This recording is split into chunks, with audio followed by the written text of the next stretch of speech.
What comes to mind when people say mental illness? Most people have a lot of different ideas, a lot of them not very good. Unfortunately, society has spent a lot of time avoiding or ignoring issues around mental health, and as a result, most people are afraid to really examine themselves. Mental illness comes with a lot of stigma, that is, negative opinions and ideas around what it means to have a mental health crisis or issue. Hopefully, this conversation today can help you break down some of those stigmas. Welcome to Psychologize U.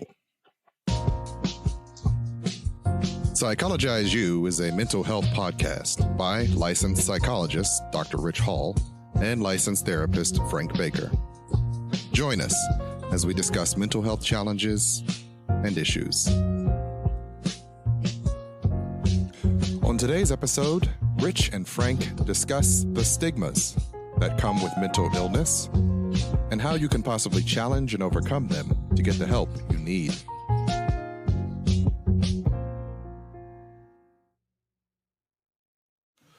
Welcome to Psychologize U. I'm your host, Dr. Ritch Hall, and I'm here with my good friend, Frank Baker. Say hi to the people, Frank. Hey, people. And we are back again with another episode of a podcast about mental health and mental health treatment. And so, as always, in the very beginning, we do our check-ins. How you doing? How you feeling? So how are you doing, Frank? Doing pretty good, actually. Had a rough week earlier. Had a little bit of a stomach illness, but feeling good now. Grateful. You know, whenever you're sick at all and you start to come out of it, there's always that period of like, you're so grateful for things that you've taken for granted, just being able to, you know, move around and not have to worry about things. So it's been kind of nice to get back into that grateful sort of mindset. Nice. What's interesting about that is I always tell people that mental health can feel a little bit like a sickness in that way, in that you feel this way right now and it feels as if it's not going to end. And it's often the same way with a head cold, right? You feel like while I'm sick, while I'm just feeling miserable, it's like I felt this way forever. But I know, you know in your mind, you have not. That's why this is unusual. Right. But that if you can just persist through it, it will eventually end. The misery will end. And you'll feel better. You just give yourself the opportunity to get there. And in that same way, when I'm talking with people who are dealing with depression, I tell them, I know you feel this way now. You know you have not always felt this way, which means you will not always feel this way. Now, the hopelessness almost always complicates that sense of, can I make it through? Right. But if they can just internalize that a little bit. And when I have my own, one of the things when I talk about depression is everybody experiences depression to some degree. It's just that the human condition is prone to misery. And it's the idea that when I'm in my own depressive moments, I stop and go, you know what? This is not going to last forever. I know I feel bad now. I'm feeling sluggish, feeling lazy, but I can feel better. And so to that end, I've been doing pretty good. I am on my, I often tell people, I'm off work. I have been off work for a month. I go back next week. I am dreading it because vacations almost never seem long enough. And in the post-quarantine environment where kids will be returning to school, I'll be returning to the office on a full-time basis soon, I am trepidatious about what that's going to look like. Like, I'm just not sure. And so trying to allay that fear and go back to a mental state that is... these are these new routines. How do I just get accustomed to the new routines, which will be much like the old routines, but I haven't done them like that in a year and a half, so they feel very unusual. Right. So yeah. So feeling good, but also things are going to change pretty soon and trying to get myself accustomed to what that change is going to mean. Let's get into our conversation for today, and we are talking about the stigma around mental health. Last episode, we talked about why a person might consider therapy. And this week, we'll be talking a little bit more about what the barriers are that may make a person resistant to the idea of accepting help, seeking help, wanting the help. And so when we talk about stigma, what sort of comes to mind for you, Frank? Well, first off, we mentioned the word stigma. It's pretty much this sense of shame that is attached to certain behaviors, certain conditions. Even we can think of cultures and subcultures, things like that. But it's this sense of shame that is placed on that. And it comes from very different areas. The public, for instance, this public perception of stigma. And when it comes to mental health stigma, a lot of times what comes to my mind is the sense that people should not be feeling the way that they are feeling. That if you are, and this is common. You mentioned depression, and I think a lot of people get depressed from time to time. But there's also sadness, right? And sadness isn't exactly depression. Sadness is depression more in an extreme form, right? Or depression is sadness in an extreme form. And sometimes when people are depressed, they might have someone in their lives that will try to help them. They don't know how to help them. And it's just, there's this sort of attitude of just pick yourself up, cheer up, get over it. And part of that is because of stigma. We feel uncomfortable when we're around people that are dealing with certain mental illnesses, because we've been sort of trained with this stigma in our minds. It's not even anything that we've signed off on necessarily. It's just that it's there. It's in the public. It's in the public eye, and so we start taking that on. So these ideas are often very implicitly learned. Is kind of what I hear you getting at. Someone might not come to you and say, you're going to be uncomfortable when you talk to a person with mental health, or all those people with mental health are crazy. But we can just sort of get those messages from watching family members, from having few friends who are open to talking about it, discussing, normalizing mental health issues, television and media providing us with messaging. And so while no one may ever come to you and say, mental health is bad, you've internalized that message implicitly. And as a result, when people try to talk to you, when you need to seek help yourself, it just feels abnormal in a way that's hard to tolerate, hard to accept. And when we start to feel uncomfortable about anything, we want to push it away, right? So, and it doesn't matter what it is. Anything that we don't understand or that just makes us uncomfortable, we have this tendency to push it away and misunderstand it. Who wants to be uncomfortable, right? Right, exactly. So, if you're going into a situation, we're going to be talking about very different levels of how stigma can affect people. But for instance, if somebody, I was just reading a story today where a young woman was talking about how she has schizophrenia, and people automatically assume that she's dangerous. And that is one of those stigmas that is very prevalent in American culture and Western culture. The idea that if someone is seriously mentally ill, we need to watch out for them. And the reality is the reality is actually kind of the opposite of that. People with serious mental illness are more likely to be a danger to themselves or to be hurt by other people. So, but that stigma persists, and it persists in all kinds of different areas. You mentioned media, for instance, and you and I, I love Batman. Batman was what brought us together, Frank. It was what brought us together. What would Batman? What would Bruce Wayne do? What would Bruce Wayne do? So the thing is, I love Batman, but as a mental health professional myself, it is a very disturbing story when you start to really look at it. We see all of these, of course he fights regular criminals, but his rogues gallery is made up of people with serious mental illness. And he regularly beats the living crap out of these people. And it's not even, he goes hard on these people. And so he keeps putting them back in Arkham Asylum, where supposedly they're going to get help, but they never do. Arkham Asylum is looked at as a stigmatized, like it's a revolving door of criminal activity. The psychiatrists aren't helping you. The Scarecrow was originally a psychiatrist at Harley Arkham. Quinn. Harley Quinn, also a psychiatrist, right? So, there's this really twisted view that the whole Batman mythology has taken on mental health and mental illness.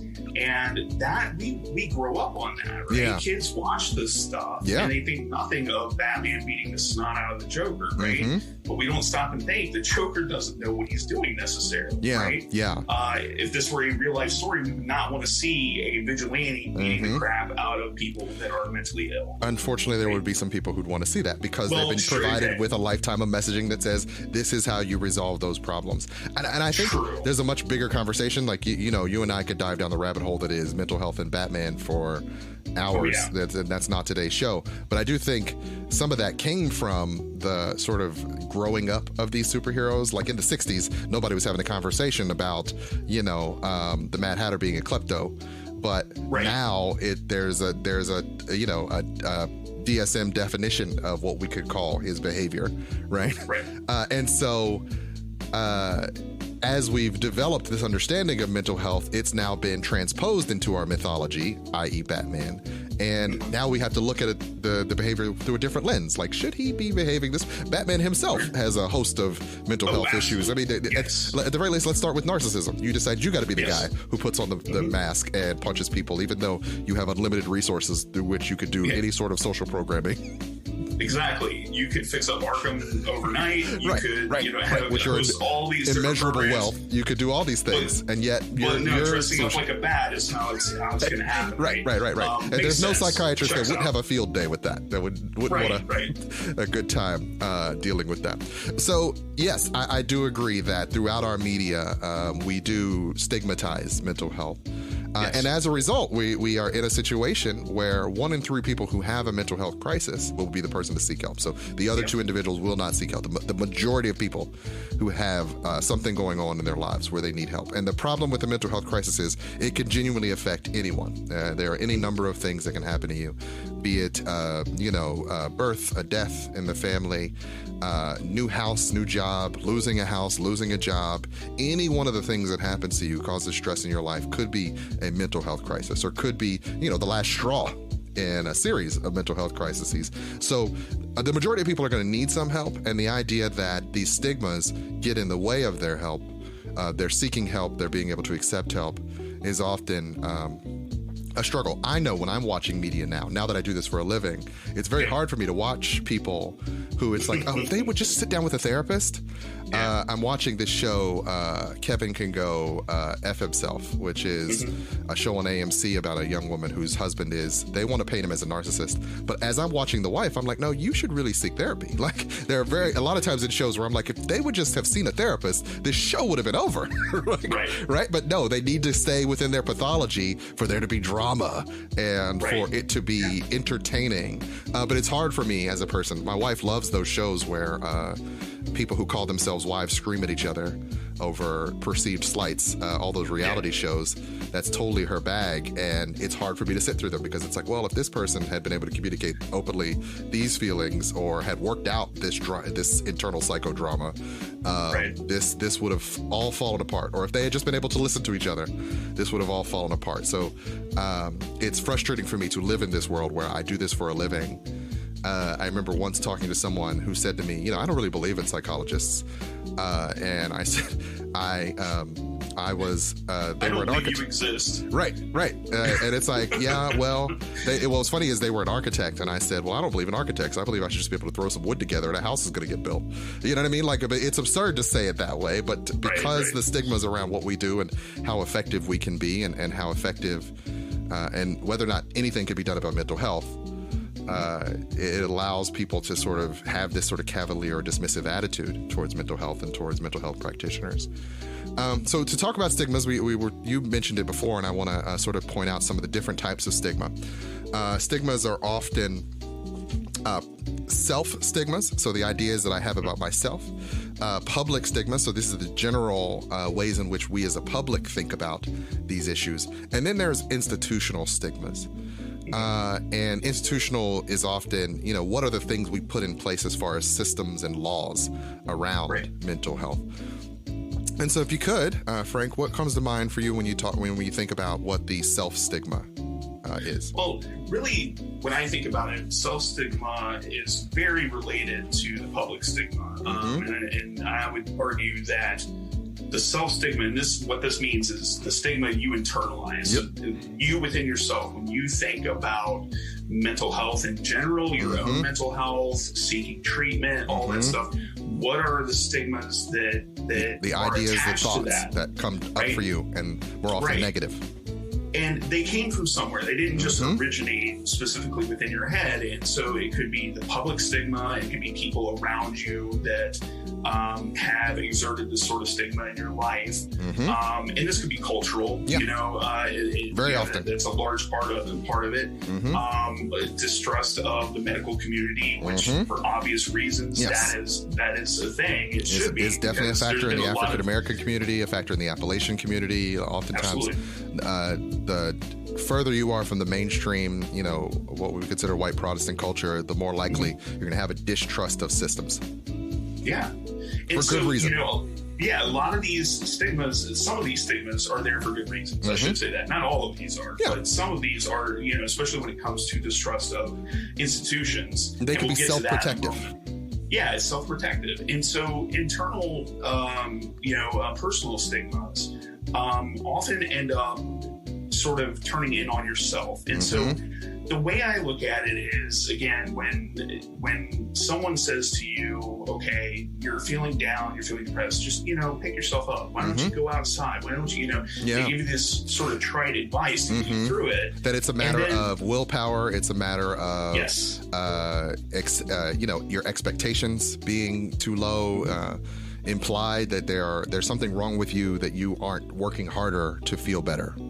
And that is the crux of it right there. There's something wrong with you. And it's not a matter of if we said that again, we use the broken leg analogy a lot of times, but if you broke your leg, you wouldn't necessarily sit there and think of yourself as, I'm a broken leg. Yes. Right? There's something wrong with me because I have a broken leg. Well, it needs to get fixed, obviously, but you don't take that personally, right? It's something that happened to you, not something that you are. Yes. And so identifying with the illness or whatever and internalizing it. We often call that internalizing, where you take it as a piece of you and this is all me. I am now defined by this one aspect of myself. And I would, this is a good time to kind of point out, we're talking about mental health, but I want to be clear that we're also talking about substance use disorders. Yes, because absolutely. A lot of times people don't see those, they kind of see them as two separate things. In the mental health community, we do not. And it is important to identify stigmas that are not only for mental health, but also for substance use. Yes. And so when these personal stigmas we might have are very hard-grained in people that are dealing with addictions. Yes. Because that idea of it's a lack of willpower. You did this to yourself. Why don't you just stop? You can stop anytime.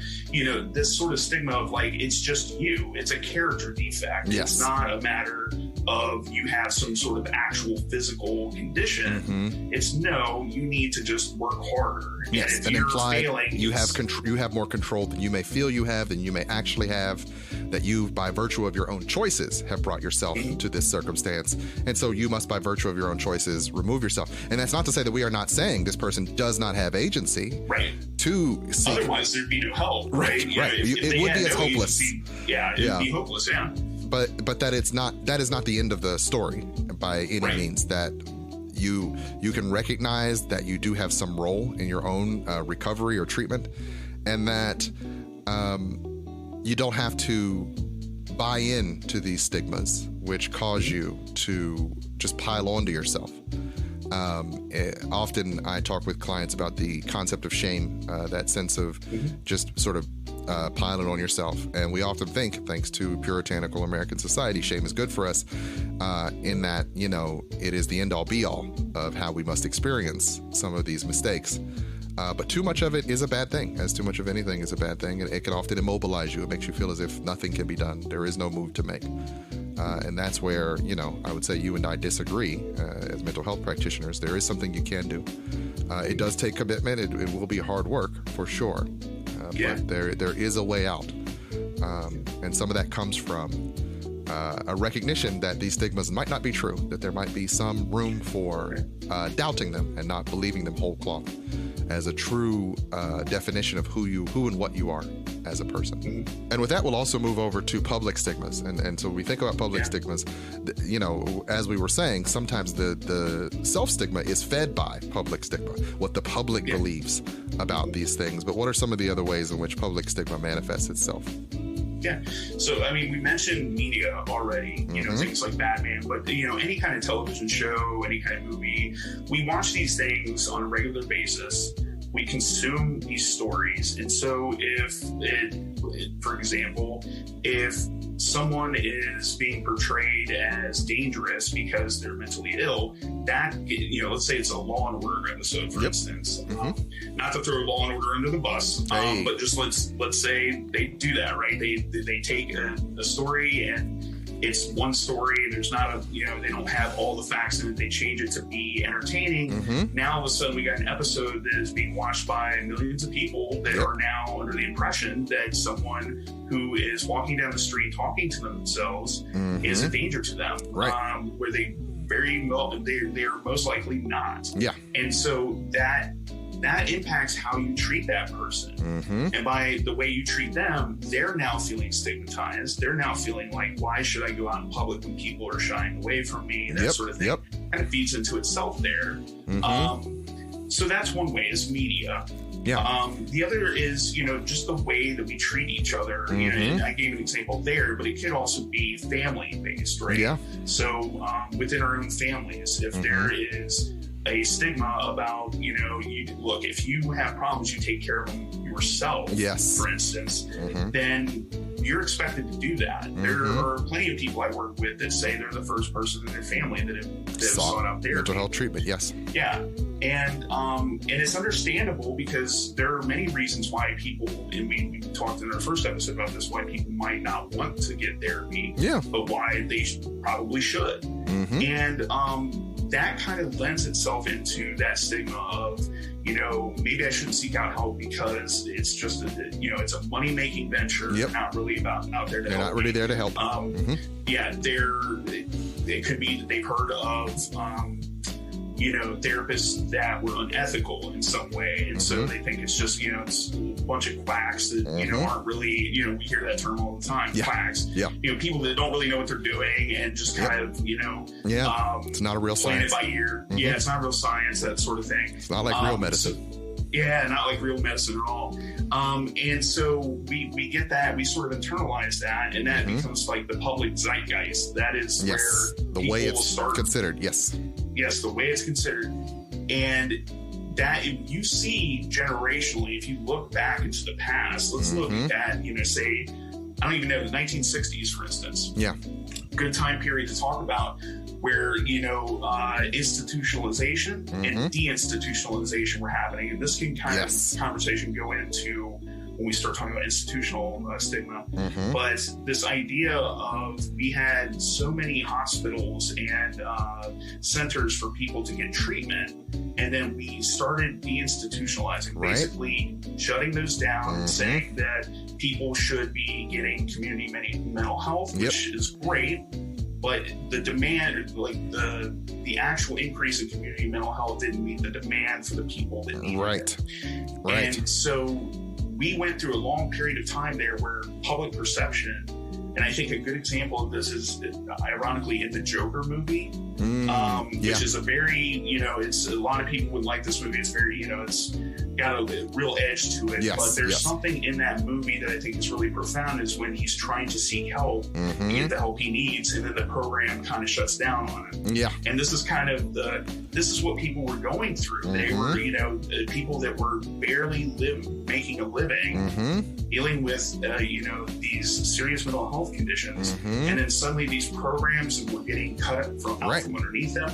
And so that the way we fund things, and again, that goes into our next topic, institutional stigma, but it affects the public perception. If you see now all of a sudden all these people that are now homeless because they had nowhere else to go, and they also happen to be mentally ill, there's this connection being made there. And there's this idea of they're dangerous, they can't take care of themselves, all these sort of stigmas that come along. In the 70s and 80s, things started progressively getting a little bit better in terms of how we viewed mental health, but there's still a lot of stigma there. There's a lot of it. And as we went on and on, it's gotten better to the point where, we have podcasts right now where we're talking about it. Right. This is something, if we had done this like in the 60s or 70s, no one would care. Right. No, there's now TV shows, right? In Treatment, good television show to watch if you're ever curious about therapy. And things to help reduce the stigma. The Sopranos, not necessarily a great show. One great show, but not necessarily full of themes that would necessarily be thought of as good for mental health, but definitely one of the shows that helped reduce mental health. Frasier, another show that helped reduce the stigma around mental health practitioners. They're just one of you, if not, a joke sometimes. So the idea that we've done more as a society to reduce the public perception around mental health. But at the same time, these stigmas do persist. At the same time, as I said, 1 in 3 people will get the mental health. The other 2 people will reject it, avoid it, ignore the problem until, unfortunately, it gets much worse. I can't tell you how often I have students who, in working in a college system, they've been unwell all semester, depressed, unable to get out of bed, and they come in last couple of weeks of school like, I've been really needing help. And it's like, but if you had started with me in the beginning, I would have done everything I could to help you, but now my hands are somewhat tied, and I don't want you to walk out of this office thinking no one can help you. It was in part because it was so hard to get the help by the time you did. Unfortunately, it was limited. And unfortunately, when you're dealing with issues around depression and anxiety, it just seems to already fulfill that stigma. Well, they couldn't help me anyway. So why did I even seek it? And I think it's important to point out there, too, that student that maybe hesitated to come to you may have hesitated for so many different reasons. Yes, absolutely. It could have been that we see this sometimes in men who are... They feel it's a sign of weakness to ask for help, right? Especially when it comes to mental health issues. And that's compounded if they come from certain cultures, right? They're already also, don't believe in more that. macho cultures. Right.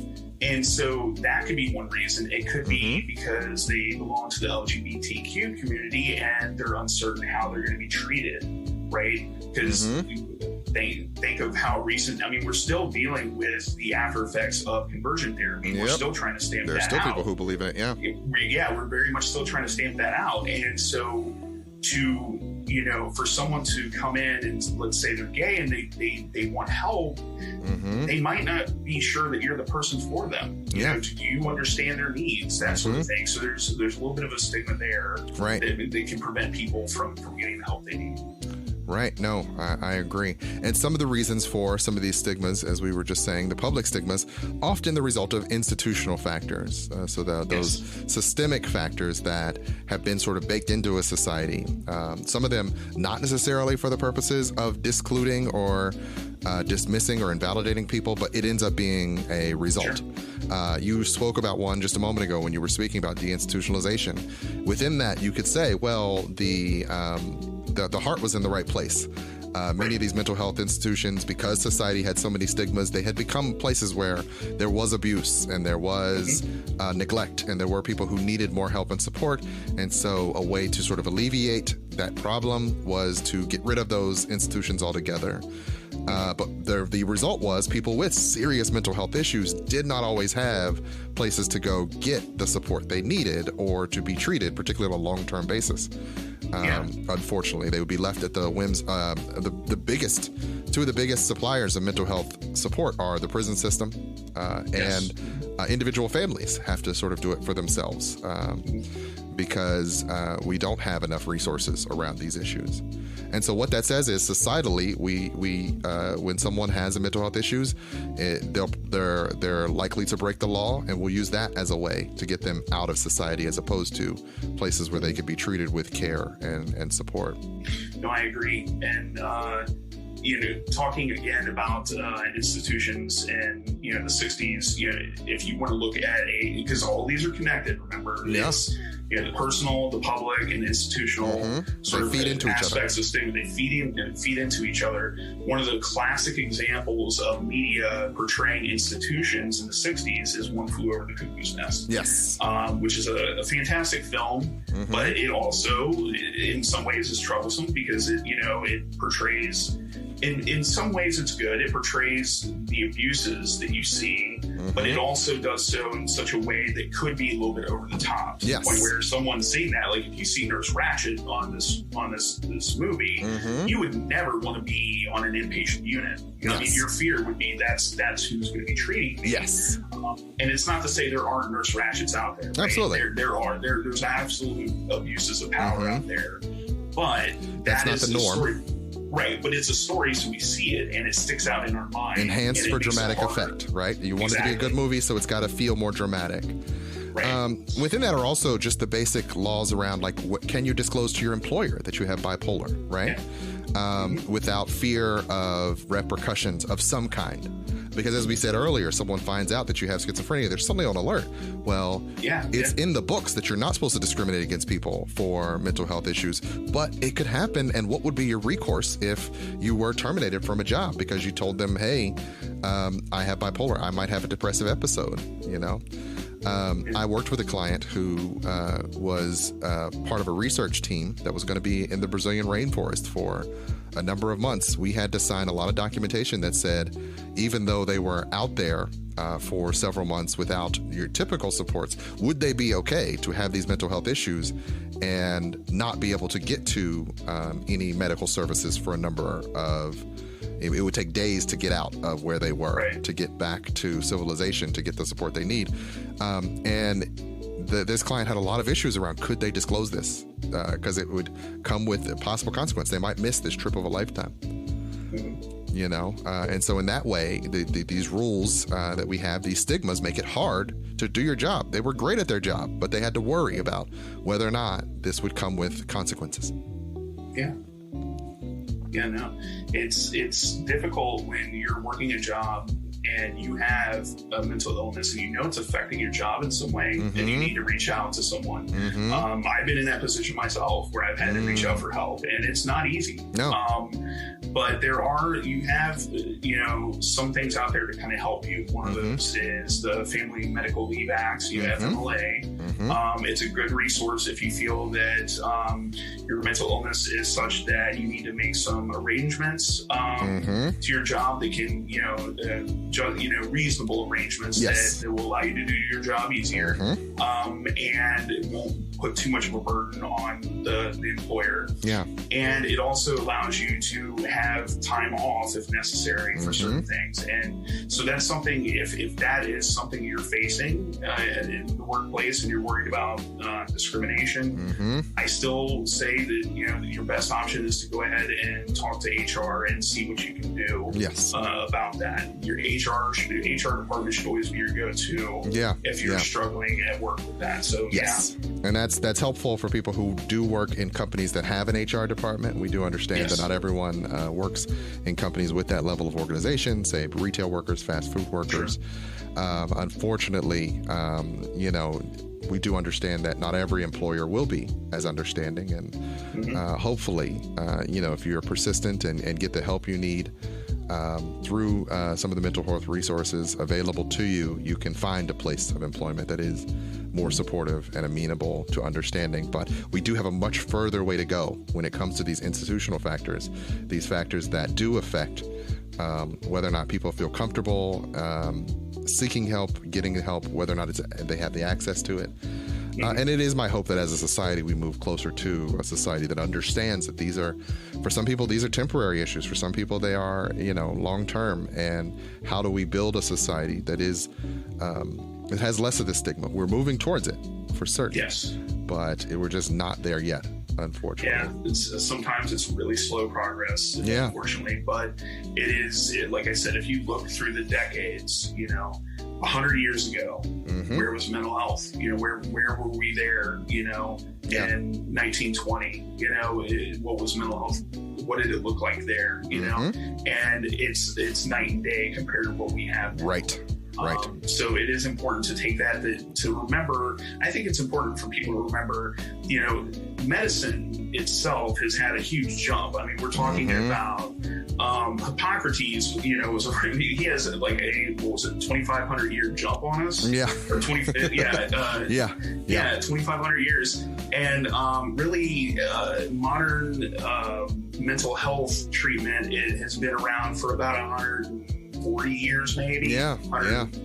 Somewhere around there. So, we're trying to catch up. We're doing the best we can, but understand we're still even in the early days. So right. I'm very much looking forward to seeing what mental health treatment looks like, 50 years from now. Yes, because we've definitely made some leaps in the past, even in the past 50 years, in the past 100 years.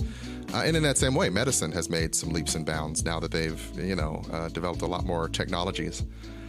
So it will be fascinating that as these developments are allowed to evolve within the field, what will that look like, and how will the stigmas then be reduced, much as they have over time to now. And with that, let's go ahead and take a commercial.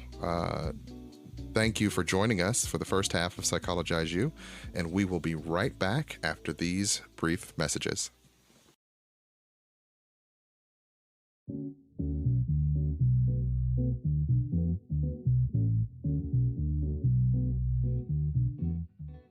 So we have to do the Anchor podcast commercial. Are you ready for that? Yes, absolutely.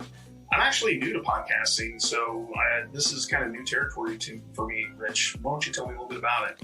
So Anchor's really cool. It's pretty much a free podcasting service where you just open an account with them, and they have all the tools you need to make a podcast on the website. So you just log in, you can record and edit your podcast right from a phone or a computer. You don't even really need a microphone, but it helps if you got a microphone, which, we both have. And then you just hit a button and they will distribute your podcast. So you can be on Spotify, Apple, most of the places you can get a podcast from. Yeah, it sounds really cool. I mean, you can actually record something from your phone. Yep. I mean, that's pretty amazing that you can do a podcast straight from your phone. Right. How far have we come, right? From the days of Palm Pilots to now phones in our pockets that you can, record whole podcasts on and put them out there for all the world to hear. And just so I'm getting this free, you said this is free? It's completely free, and you can make money on it. So wow. If you get ads on your podcast, you don't even have to have a minimum listenership. So even if only like 4 or 5 people listen to your podcast a week, 20 people, 100 people, whatever, you will make money per listener. Wow. With no minimums. You make a little bit of change for having a podcast that anyone listens to. That sounds pretty good. How do I get started on this? Well, go to anchor.fm to get started. So easy as can be. Sounds great. Right? This is Ritch and Frank from Psychologize U saying, go to anchor.fm or to the App Store and download it. Get started on your own podcast today. And it's free. Right. Why wouldn't you do it? I think that was great. Cool. All right. It's the first commercial I've ever done. Oh, yeah? So get ready. We're going to be doing tons of them. That's fine. But I was sitting here thinking, and I was like, well, probably the best way to do this is like, I'm the fool that doesn't know anything about this. And you're like, listen, son, this is how it goes. And that works perfectly. Right. Okay. So we should be good.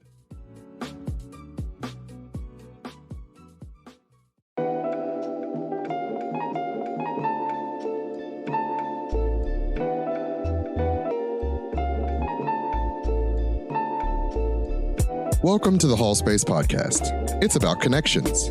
I'm your host, Dr. Ritch Hall. Join me and my family and friends week to week as we talk about events, tell jokes and stories, and maybe help you learn a thing or two about a thing or two. Wherever you get your podcasts. I think that's it. That's pretty much all it's about. Just, join us. Thanks.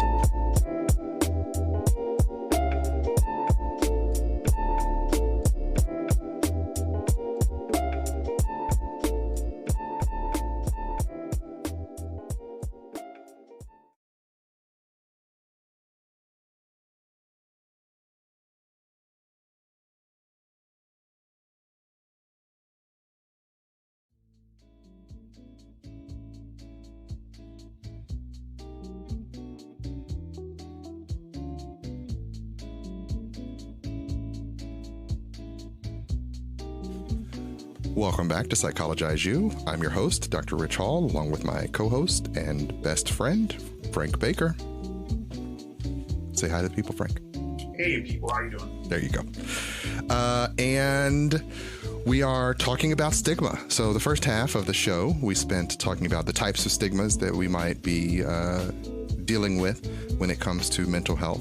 And now we'll talk about how people can overcome that stigma and actually seek help and treatment.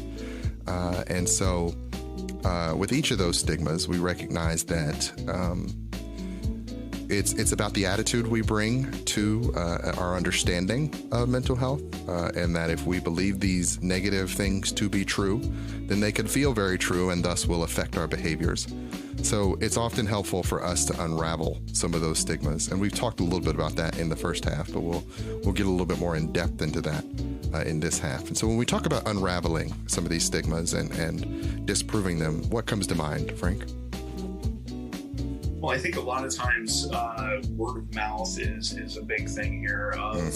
When, especially if you have had a good experience with therapy and you know someone is probably in need of therapy but is hesitant and they've sort of succumbed to these stigmas, being able to talk to them openly about it and you know, share their concerns and validate those concerns, but also share your own experiences and how it's different than what they may have expected, or what you may have even expected when you went in. So I think that's a big part of it. And I think we can really, if we look at it in the same way that we looked at personal stigmas, we had public stigmas, and we had institutional stigmas, we can look at different ways to approach all three areas of those. Yeah.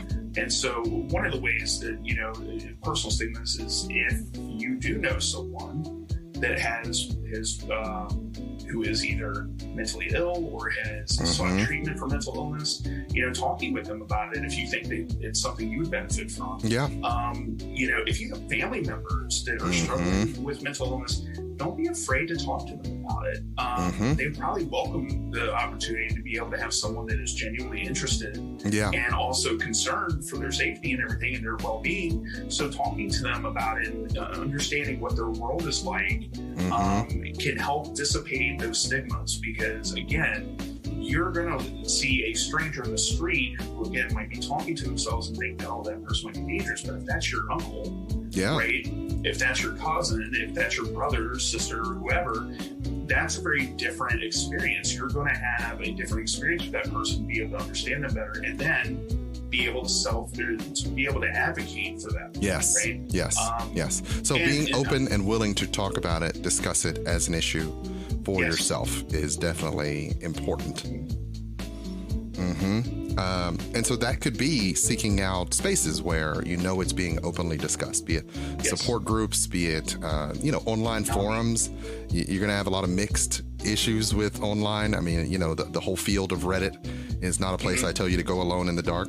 But out there are a lot of spaces where you can begin to have some of these conversations and to approach some of these subjects if you are open to having these conversations. And there is a benefit to that when you're trying to reduce some of these stigmas. Educating yourself is definitely key in that journey and process. Doing your own research, not necessarily, you don't want to be reliant on a person who's maybe dealing with their own mental health struggles to be your only source of knowledge and information around the issue. You should seek out resources. And once again, we live in the information age, so it is available to everyone online if you are willing to look. And on that, there's a little bit of a caveat there. Of course, you need to think critically about where this information is coming from. Yes. So if, you know, we're talking about a Facebook group where people are just, you know, saying whatever they want, it's not necessarily true that they're wrong, but you should at least look up other sources. You know, where did you get this? Have multiple sources. Yeah, you know, tell me where you got this information. Let's look it up. You know, always look for you know, credible sources of information so that you can make these decisions. Yes. And I think, you know, when I'm thinking of the public stigma, you know, we talk a lot about media, and I think there's a lot to be said for people who recognize that there is stigma there in this entertainment to speak out and ask for better representation of mental health, mental illness, therapy, therapists. So advocate for Absolutely. more honest and true depictions of mental illness. Right. One of the best places you can do that is Twitter. I mean, if you get a bunch of people behind you on Twitter, it can be a storm for these companies that make these shows where suddenly now they're having to answer to the public. And so I think that's a really good place to start to help change how media perceives mental illness, mental health. I say, I think a lot of it goes back to the self. I definitely agree with you on many of the points you made there as far as media depictions and, seeking out people within your community, within your social group or extending your social group to include people who you might be aware might have mental health issues. But I think there's a lot of benefit to understanding of self-discovery. Anytime we're talking about, because in many ways when we're talking about stigmas, we're talking about stereotypes, we're talking about prejudice, we're talking about bias, and one of the best pathways to reducing stigma and prejudice and bias is an examination of what your beliefs are. And very often we take our belief systems for granted. We just assume this is the way things are, and we know that to be true because it is true, and not, as we said earlier in the podcast, because we've learned these things over time, be it through implicit messaging, overt messaging, people's behavior towards those with mental health issues, and as a result, without ever stopping to question them, they just sort of get buried inside of us, and we never stop to go, is this really true about the world? Is this really true about people who are struggling with depression, that they are, hopeless? Is this really true about people with schizophrenia, that they are dangerous? Is this really true about people with anxiety, that they are unbearable? Like all these negative ideas that we have that we just accept as a truth, which does not benefit us to accept these truths. We have to unpack them. That takes work. It's easier to just accept these sort of stigmas and these stereotypical beliefs. It's much harder to do the work. Yes. But it's worth it. It truly is worth it to work and sort of break through this and come to a better understanding of what mental health looks like and what treatment looks like, and not allow these stigmas to rule you and potentially prevent you from getting treatment that could save your life. Right. Potentially. Right. Or if not save your life, make your life better. Make it a life worth living. So yeah. Yeah. Very often when I'm talking with people who know they need help and don't seek it, there is an element of, once again, those stigmas and beliefs lead them to feel as if it wouldn't help anyway. But unfortunately, that's also a side effect of depression, right? Like hopelessness is one of the things that makes it so difficult. So a recognition of whether or not this is really you talking or is this the depression talking? But once again, that takes self-insight, right? This awareness of, am I always like this, or am I like this because my mental health has been so low lately? Yeah. And how do I relieve that? And very often, a lot of what we've been saying today is seeking out that help and support for yourself. I think something important that I want to touch on there, you mentioned about depression, the way I kind of describe it to folks is that when you're depressed, in many ways, it's like the clouds have blotted out the sun. And you begin to believe that those clouds are never going to leave, that you're never going to see the sun again. And that's that part where we start to lose hope. But what I remind people, a lot of times people with depression have had multiple episodes of depression. Yes. So I ask them to remember past times where they've been depressed. They've had that feeling like it's never going to get any better. The sun is never going to be shining again. And yet it did, right? Right. So remembering that time is a factor there. Eventually this will pass. And that there are treatments out there to help you. Yeah.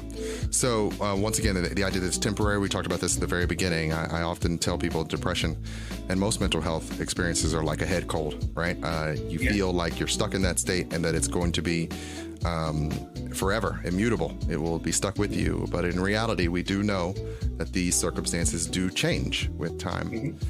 And as a result, we can feel better eventually if we give ourselves the room to sort of get through these experiences. So sometimes it's just a matter of, sometimes we're sort of made fun of for saying fake it till you make it, because it is a cliche, but sometimes it's just kind of getting through an experience, right. Until it is allowed to sort of process through the body. Yeah. And, to continue your analogy, if you had a head cold, in the moment, you're like, God, this is never getting better. But then it does, right? Mm-hmm. So all you want to do when you're sick like that is you just want to be able to feel breathe better again, mm-hmm. right? And so you start to feel better. And in no time, you start taking that feeling better for granted, yes. right? Because mm-hmm. the cold is now past, you're mm-hmm. moving on, and so you forget about it and you move on with your life. Mm-hmm. That can happen with episodes of mental distress too. Yes. Whether it's a depressive episode, a panic attack, mm-hmm. a relapse. Relapse, absolutely. Mm-hmm. So you get through it, you get past it, and you're like, okay, well, I'm starting to get better now. Mm-hmm. So I'm just going to go on and live my life. When this might be a perfect opportunity for you to say, okay, what can I do to prevent that from happening in the future? Yes. What can I do to set up a system where if I know that I'm starting to feel sick again in whatever mm-hmm. way, whether it's a depressive episode, anxiety, you feel a relapse coming on, mm-hmm. any sort of situation like that, what can I do? And that's what therapy is really good at, is mm-hmm. helping you build those tools. Right. You're not going to get it right the first time. Let's be clear on this. One of the things that this is a good thing to talk about in Stigma for substance use, relapse is a big topic that everyone tries to avoid. Whether you are suffering from addiction yourself, it's mm-hmm. your family, mm-hmm. Even people that are in the field that are working to help, they try to avoid this idea of relapse.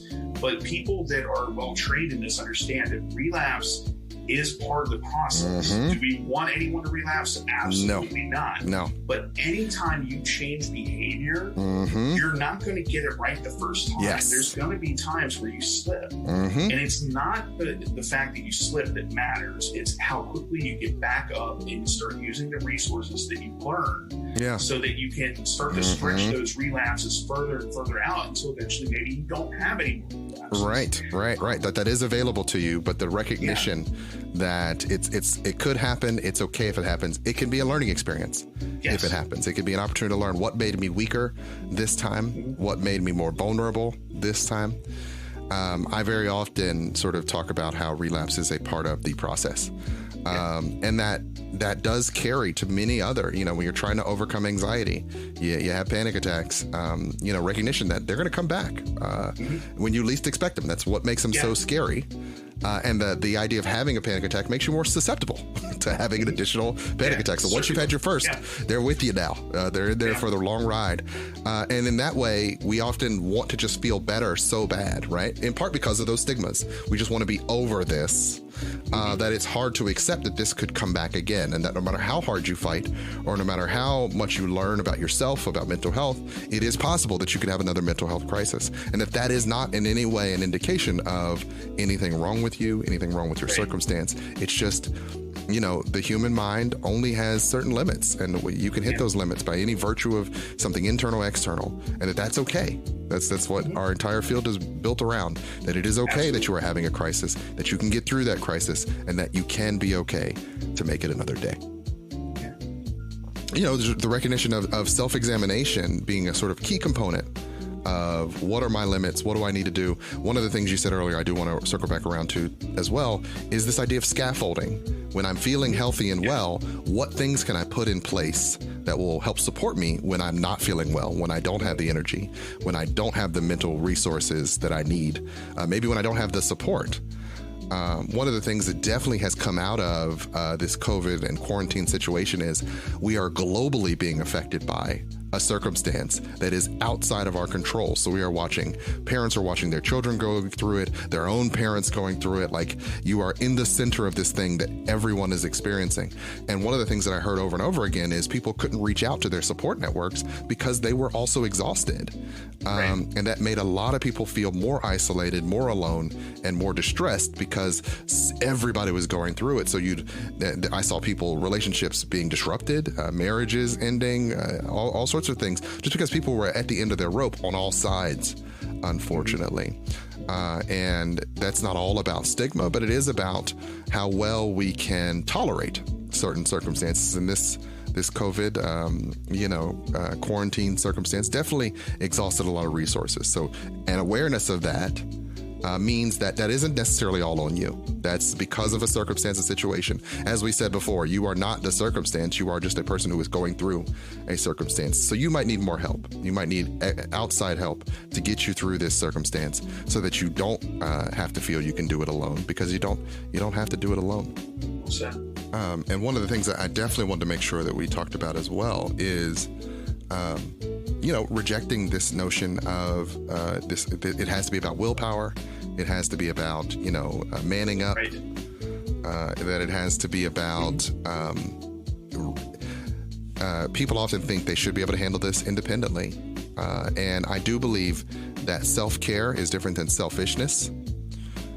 Very often people think that doing something for themselves, taking care of themselves, would be selfish. Why? I don't want to take away from my family. I don't want to take away from my friends. I don't want to ask my friends for support or tell them they're going through things, because that would be selfish.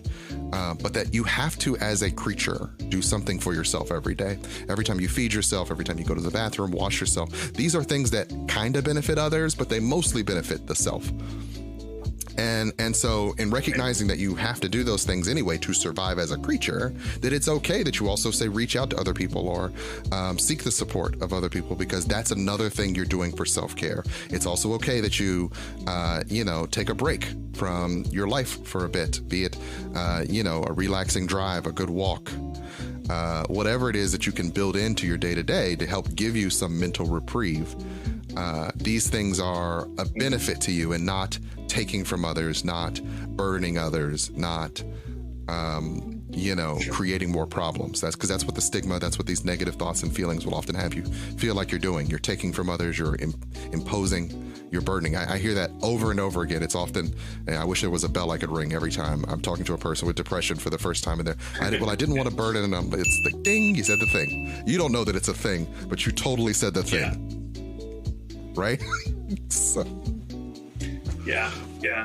No, and I think I see that a lot too, where people, we're talking about like self-care, and we're talking about, okay, what do you need to do for yourself? And I work with a lot of people who say, okay, look, my kids are number one in my life, I have to take care of them first. And everybody pulls out the airplane analogy. And that is, if you're on an airplane and something happens, the cabin depressurizes, these masks come down so that you can give yourself oxygen.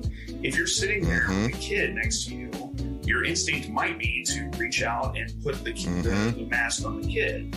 But the kid's struggling and freaking out. You're trying to get the mask on. Meanwhile, you haven't put your own mask on. You're being deprived of oxygen. You pass out. If you pass out, so if you pass out, you're not only no help to yourself, you're no help to your kid as well. So, the point is you have to take care of yourself first before you can take care of anyone else.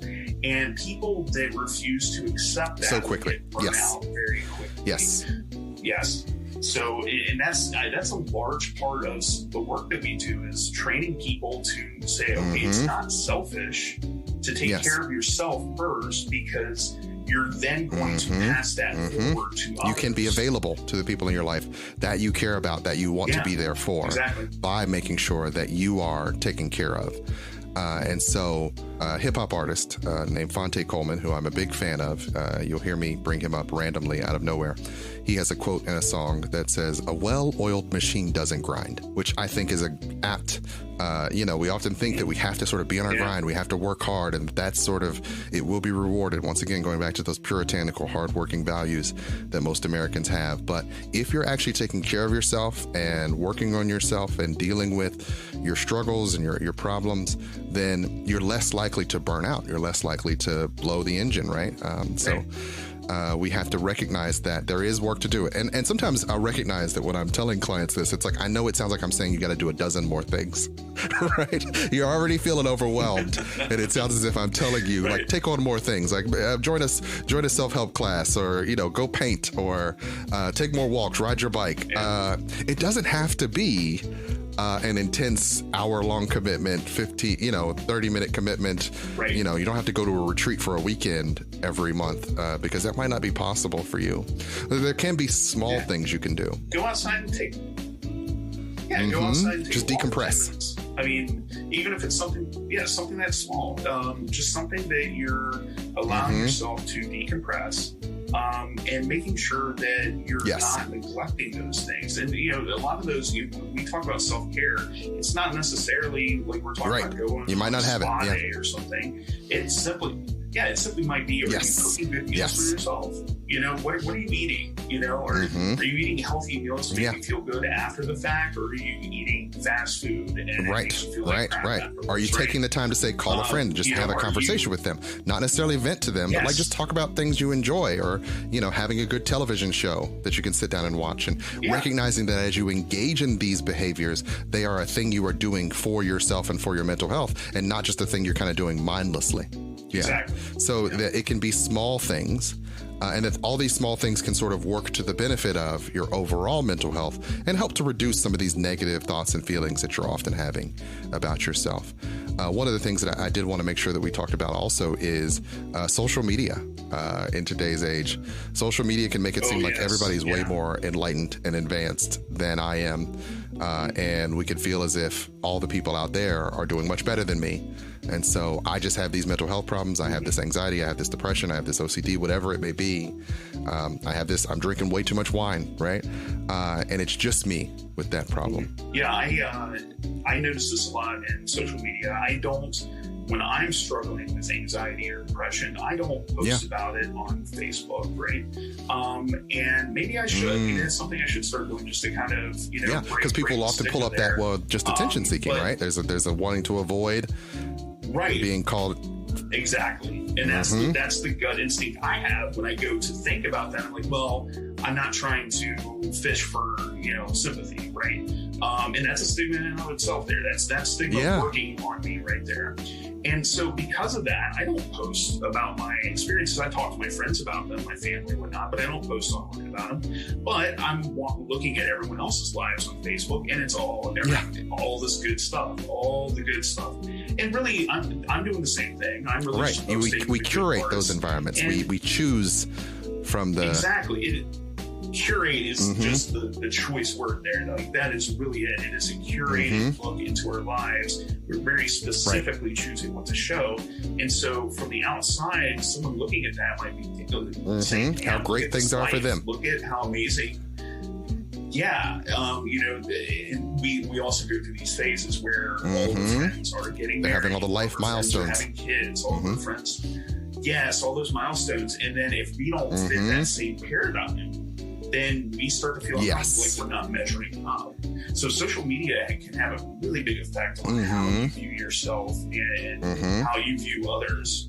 And they feed into this stigma of, there must be something wrong with me, that all these other people are happy and I am not. And I often discuss the idea that we often make what are called downward social comparisons.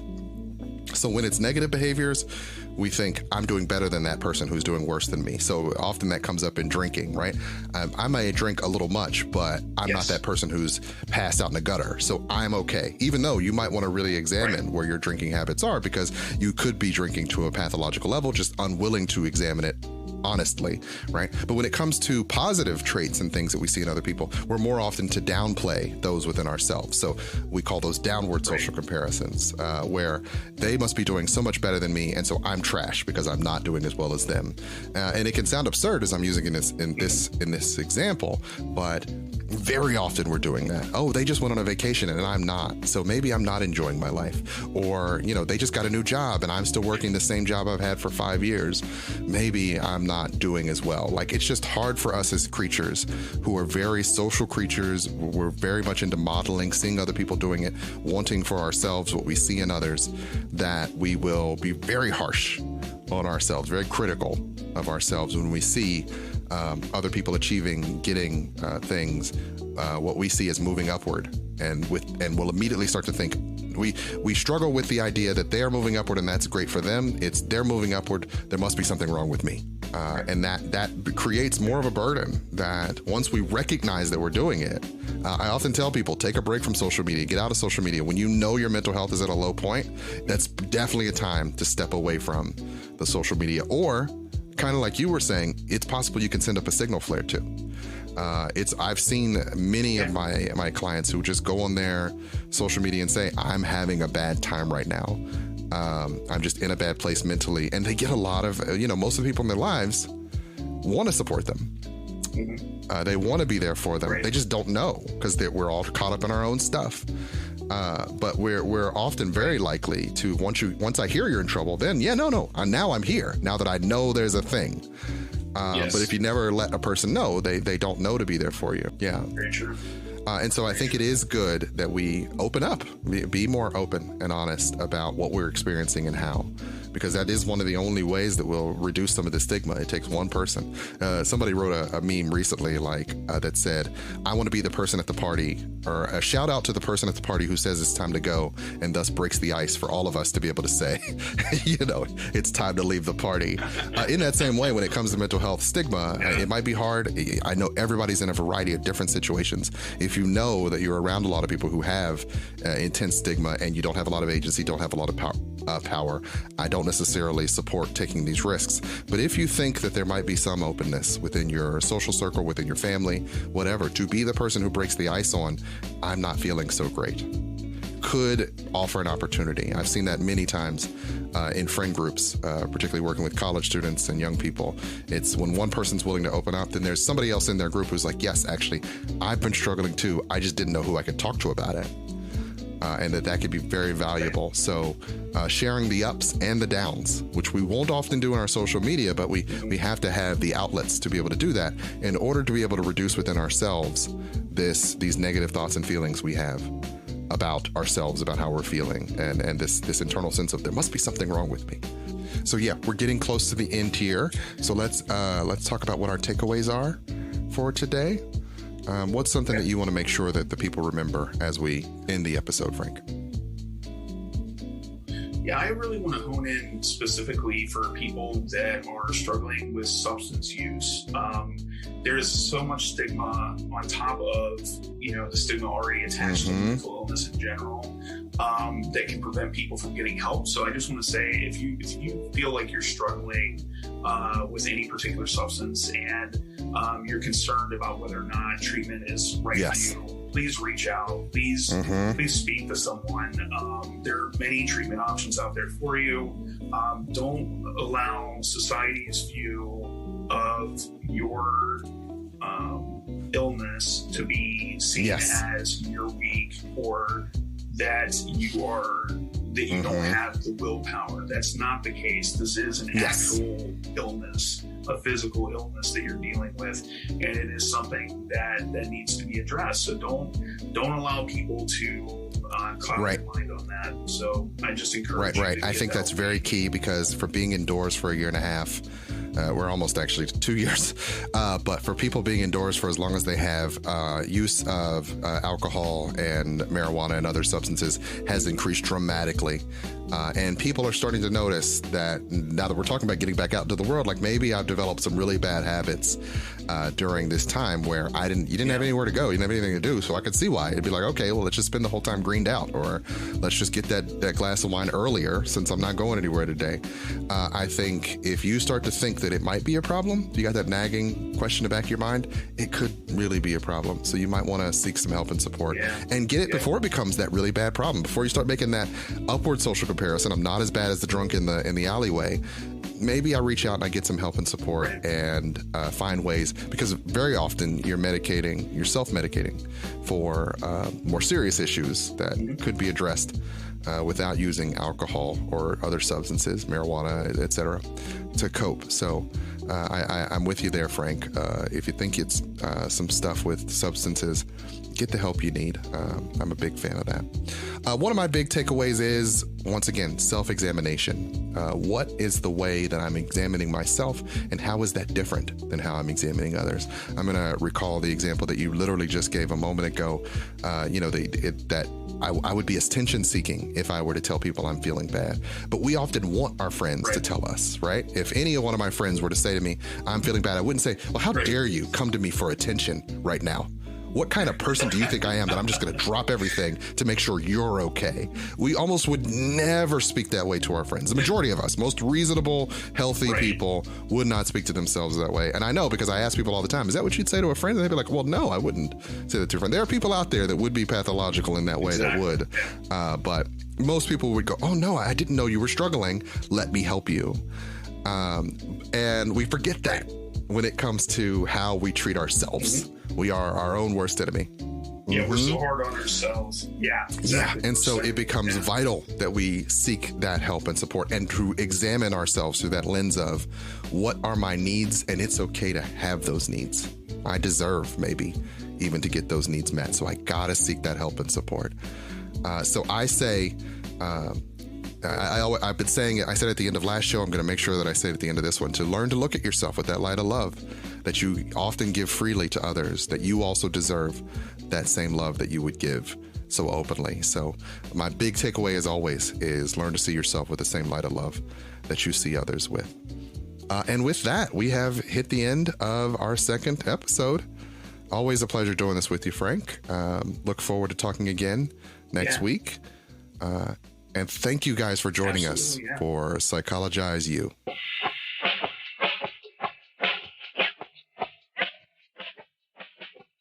Psychologize U is brought to you by Hall Productions, LLC. This show is not intended to be clinical or medical advice. Show notes and credits can be found at our webpage, psychologizeu.com. Any questions, comments, or concerns can be emailed to us at psychologizeu@gmail.com. The show is written and produced by Rich Hall and Frank Baker and recorded at S&T Studios. If you like what you hear and you want to hear more, please be sure to like, share, and subscribe. House Hall. We rise brilliantly.